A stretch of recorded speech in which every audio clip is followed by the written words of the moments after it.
ایک بزرگ کا واقعہ بڑا مزیدار واقعہ ہے.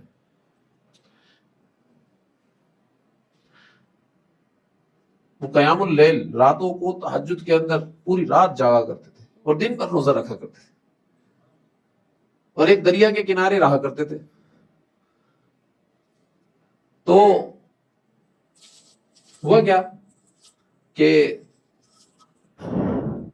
ایک شخص آیا ان کے پاس، بولا بھائی میں آپ سے بیعت ہونا چاہتا ہوں، کیونکہ میں آپ کی لائف کو دیکھ رہا ہوں، زندگی کو دیکھ رہا ہوں. کیا کہ بھائی آپ راتوں کو جاگتے ہیں، دن کو روزہ رکھتے ہیں، اور ایک مچھلی اس دریا میں سے پکڑتے ہیں جو پورے دن آپ اس کو کھاتے ہیں، بس وہ آپ کی خوراک ہوتی ہے، اس کے علاوہ کچھ بھی نہیں کر رہے آپ. تو مجھے آپ بیعت کر لیں. فرمانے لگے نہیں، فلاں جگہ چلے جاؤ، وہ میرے شیخ ہیں، ان سے جا کر بیعت ہو جاؤ.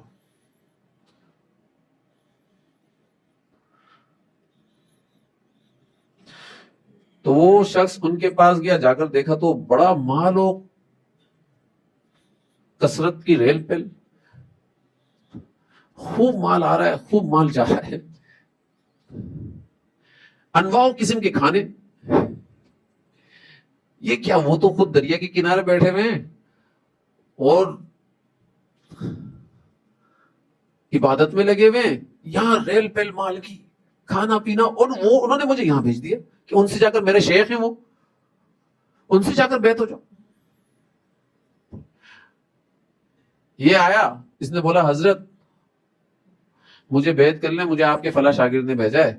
وہ بولا میرے شیخ سے جا کر بیعت ہو جاؤ.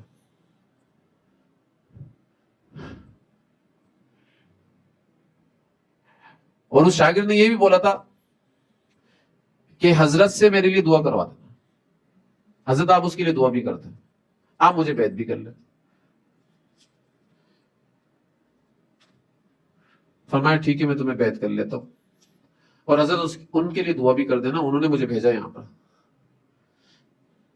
تو دعا کیا کری، اللہم انزع حب الدنیا من قلبہ، کہ اللہ دنیا کی محبت اس کے قلب سے نکال دے. جو دریا کے کنارے بیٹھا ہوا ہے، راتوں کو جاگ رہا ہے، دن کو روزہ رکھ رہا ہے، ایک مچھلی اس کی خوراک ہے پورے دن کے اندر، اور یہ ان کے شیخ دعا کیا کر رہے ہیں، اے اللہ دنیا کی محبت کو کیا کرے، اس کے قلب سے نکال دے. تو یہ جو بیعت ہونے آئے، یہ دیکھ سوچنے لگا یار مال دولت میں یہاں دیکھ رہا ہوں، دنیا کی ریل پیل میں یہاں دیکھ رہا ہوں، انواع اقسام کے کھانے میں یہاں دیکھ رہا ہوں، اور جو ایک شخص دریا کے کنارے بیٹھا ہوا ہے اس کے لیے یہ دعا کیا کر رہے ہیں کہ اللہ اس کے قلب سے دنیا کی محبت کو نکال دے. تو میں فوراً وہاں گیا، میں نے بولا حضرت آپ نے میرے کو بیعت ہونے کے لیے تو کہہ دیا، لیکن وہاں میں نے دنیا کا مال و دولت کثرت سے دیکھا، انواع اقسام کے کھانے پینے سب چیزیں چل رہی تھی، اور جب دعا کرنے کا وقت آیا آپ کے لیے تو وہ دعا کر رہے تھے کہ اے اللہ اس کے میرے مرید کے قلب کے اندر سے دنیا کی محبت کو نکال دیجیے. تو میں سمجھ نہیں پایا، آپ تو یہاں رہ رہے دریا کے کنارے.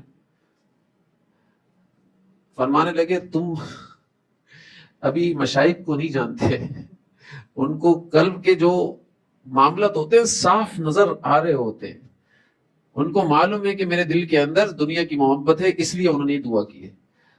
تو اس شخص نے پوچھا حضرت آپ کے دل کے اندر مجھے تو نظر نہیں آ رہی دنیا کی محبت، یہاں دریا کے کنارے بیٹھے ہوئے آپ کیا دنیا کی محبت ہوگی. فرمایا ہر روز میرے دل کے اندر یہ دعا ہوتی ہے اللہ تعالیٰ کے ذات سے کہ اور ایک خواہش ہوتی ہے اے اللہ اس سے بڑی مچھلی عطا کر دے، یہ چھوٹی مچھلی ہے، اس سے بڑی مچھلی عطا کر دے. اور یہ ہر روز کی خواہش ہوتی ہے. بولا ان کے پاس تو مال دولت کی ریل پیل، ان کے ارے مال و دولت آئے ان کو اس سے فرق نہیں پڑتا، مال و دولت جائے ان کو اس سے فرق نہیں پڑتا، ان کی نگاہ میں اس کی کوئی حیثیت ہی نہیں ہے. میں اپنے شیخ کو جانتا ہوں، اس لیے تو میرے لیے یہ دعا ہو رہی. تو ساتھیوں دیکھو، کبھی ایسی کوئی بات دیکھنے کو ملے نا تو اپنے آپ کو شیخ کے مقابلے میں کبھی لے کر مت آنا. یہ میں آپ کو پھر بتا رہا ہوں، پھر بول رہا ہوں، ٹھیک ہے نا. ہمارے حضرت مثال دیا کرتے تھے کہ جو